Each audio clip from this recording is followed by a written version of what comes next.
वासोटाला तर सगळेच जातात, पण तुम्ही कधी नागेश्वरला गेलाय? खरं तर आमचा वासोटा ट्रेक प्लॅन झाला होता. त्यासाठी सकाळी मुनावळेमधून कोयना बॅकवॉटरच्या बोटिंग पॉइंटवरून आम्ही एक बोट पकडली.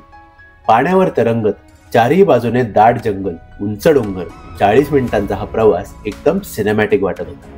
पण बेसवर पोहोचलो आणि आम्हाला कळालं वासोटा तर बुधवारी बंद असतो. पण आम्ही लगेच प्लॅन स्विच केला टू नागेश्वर ट्रेक.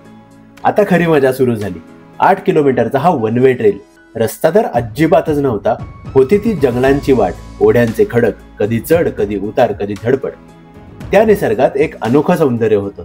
आणि त्यातच एका वळणावर आम्हाला एक बासरी वाजवणारे काका दिसले. त्या सुरांनी थकलेल्या शरीराला एकदम शांत केलं. तीच एनर्जी घेऊन आम्ही पुढे चालत राहिलो. रस्त्यात आम्हाला एक पिण्याच्या पाण्याची विहीर दिसली.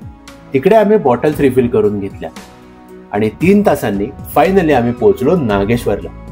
समोर व्ह्यू बघितला तर आम्हाला दिसले सह्याद्रीचे भले मोठे डोंगर, डावीकडे वासोटा किल्ला जो ओरिजिनली आम्ही बघायला आलो होतो, आणि उजवीकडे नागेश्वर सुळका.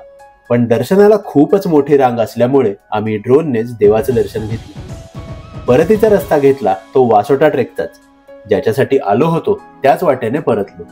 हा ट्रेक ठरलेला नव्हता, पण मनात कोरला गेला.